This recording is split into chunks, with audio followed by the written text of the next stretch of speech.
I want to speak today to the unfolding situation in Afghanistan, the developments that have taken place in the last week, and the steps we're taking to address the rapidly evolving events. My national security team and I have been closely monitoring the situation on the ground in Afghanistan and moving quickly to execute the plans we had put in place to respond to every constituency, including contingency, including the rapid collapse we're seeing now.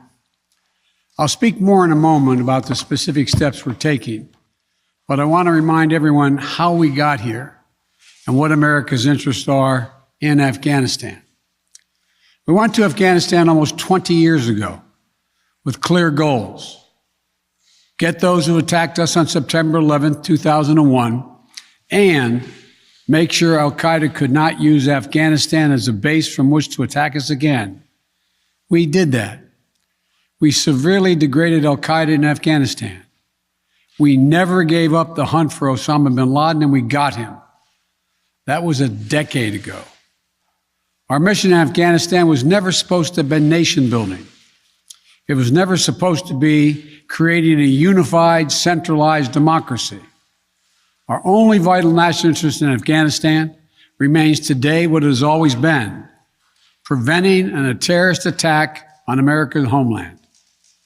I've argued for many years that our mission should be narrowly focused on counter-terrorism, not counterinsurgency or nation building. That's why I opposed the surge when it was proposed in 2009 when I was vice president. And that's why as president, I'm adamant that we focus on the threats we face today in 2021, not yesterday's threats. Today, the terrorist threat has metastasized well beyond Afghanistan.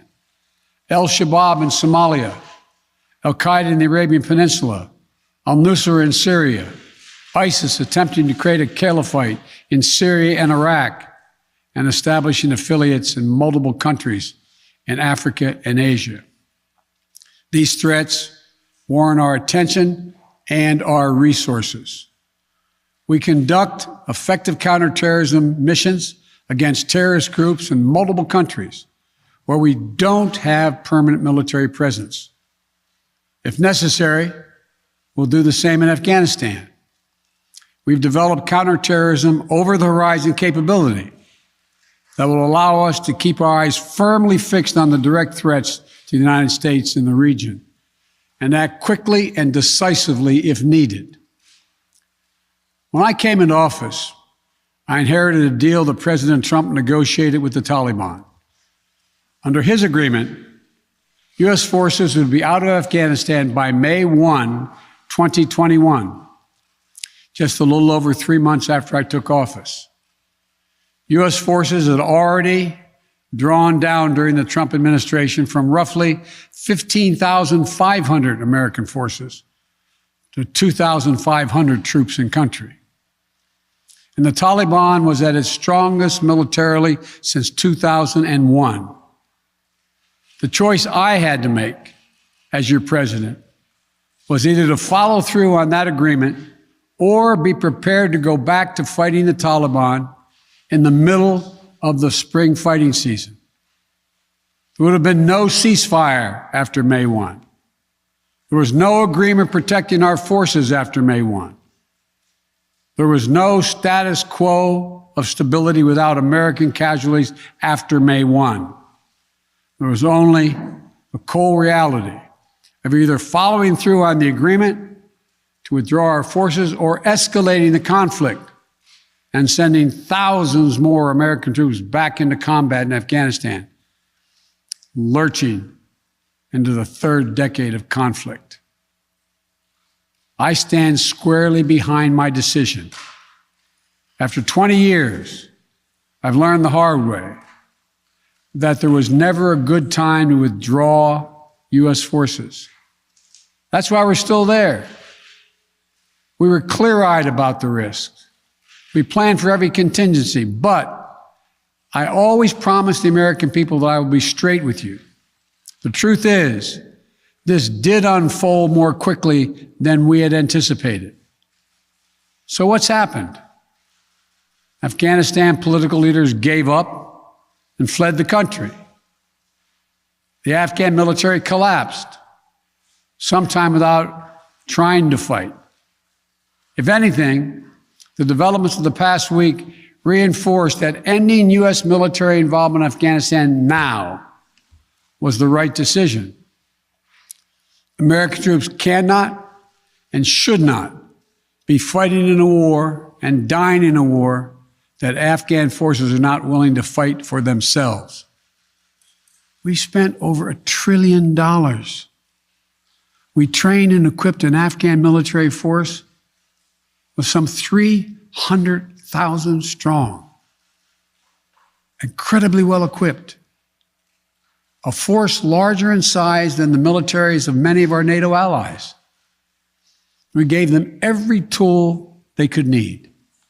We paid their salaries, provided for the maintenance of their Air Force, something the Taliban doesn't have. Taliban does not have an Air Force. We provided close air support. We gave them every chance to determine their own future. What we could not provide them was the will to fight for that future. There's some very brave and capable Afghan special forces units and soldiers. But if Afghanistan is unable to mount any real resistance to the Taliban now, there is no chance that 1 year, 1 more year, 5 more years, or 20 more years of U.S. military boots on the ground would have made any difference. And here's what I believe to my core. It is wrong to order American troops to step up when Afghanistan's own armed forces would not.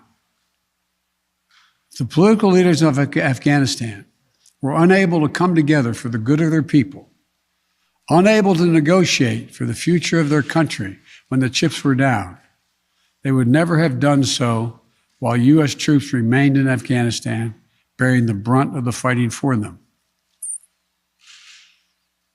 And our true strategic competitors, China and Russia, would love nothing more than the United States to continue to funnel billions of dollars in resources and attention into stabilizing Afghanistan indefinitely.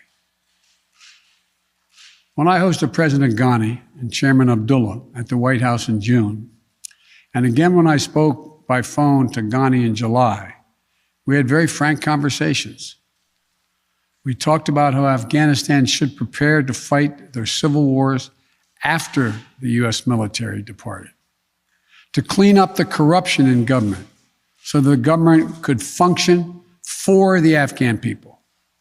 We talked extensively about the need for Afghan leaders to unite politically. They failed to do any of that. I also urged them to engage in diplomacy, to seek a political settlement with the Taliban. This advice was flatly refused. Mr. Ghani insisted the Afghan forces would fight, but obviously he was wrong. So I'm left again to ask of those who argue that we should stay, how many more generations of America's daughters and sons would you have me send to fight Afghanistan's civil war when Afghan troops will not? How many more lives, American lives, is it worth? How many endless rows of headstones at Arlington National Cemetery? I'm clear on my answer. I will not repeat the mistakes we've made in the past. Mistake of staying and fighting indefinitely in a conflict that is not in the national interest of the United States, of doubling down on a civil war in a foreign country, of attempting to remake a country through the endless military deployments of U.S. forces. Those are the mistakes we cannot continue to repeat because we have significant vital interest in the world that we cannot afford to ignore. I also want to acknowledge how painful this is to so many of us. The scenes we're seeing in Afghanistan, they're gut-wrenching, particularly for our veterans, our diplomats, humanitarian workers, for anyone who has spent time on the ground working to support the Afghan people, for those who have lost loved ones in Afghanistan, and for Americans who have fought and served in the country, serve our country in Afghanistan. This is deeply, deeply personal. It is for me as well. I've worked on these issues as long as anyone. I've been throughout Afghanistan during this war, while the war was going on, from Kabul to Kandahar to the Kunar Valley. I've traveled there on 4 different occasions. I've met with the people. I've spoken to the leaders. I spent time with our troops. And I came to understand firsthand what was and was not possible in Afghanistan. So now we're focused on what is possible. We will continue to support the Afghan people. We will lead with our diplomacy, our international influence, and our humanitarian aid. We'll continue to push for regional diplomacy and engagement to prevent violence and instability. We'll continue to speak out for the basic rights of the Afghan people, of women and girls, just as we speak out all over the world. I've been clear, the human rights must be the center of our foreign policy, not the periphery. But the way to do it is not through endless military deployments. It's with our diplomacy, our economic tools, and rallying the world to join us. Well, let me lay out the current mission in Afghanistan.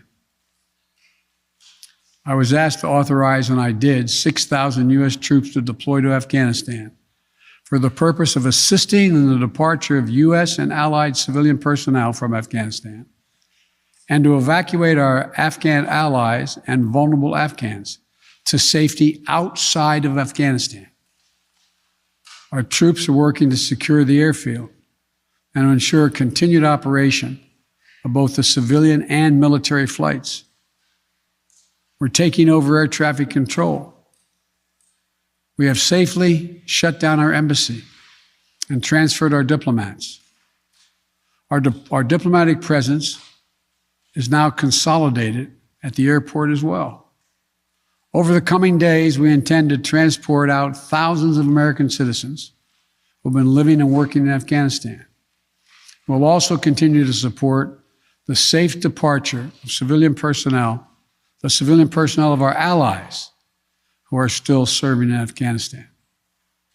Operation Allies Refugee, which I announced back in July, has already moved 2,000 Afghans who are eligible for special immigration visas and their families to the United States. In the coming days, the U.S. military will provide assistance to move more SIV-eligible Afghans and their families out of Afghanistan. We're also expanding refugee access to cover other vulnerable Afghans who worked for our embassy. U.S. non-governmental agencies or U.S. non-governmental organizations and Afghans who otherwise are at great risk, and U.S. news agencies. I know there are concerns about why we did not begin evacuating Afghans civilians sooner. Part of the answer is some of the Afghans did not want to leave earlier, still hopeful for their country. And part of it because the Afghan government and its supporters discouraged us from organizing a mass exodus to avoid triggering, as they said, a crisis of confidence.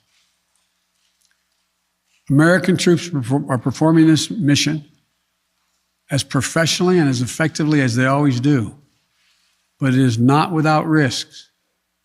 As we carry out this departure, we have made it clear to the Taliban, if they attack our personnel or disrupt our operation, the U.S. presence will be swift and the response will be swift and forceful.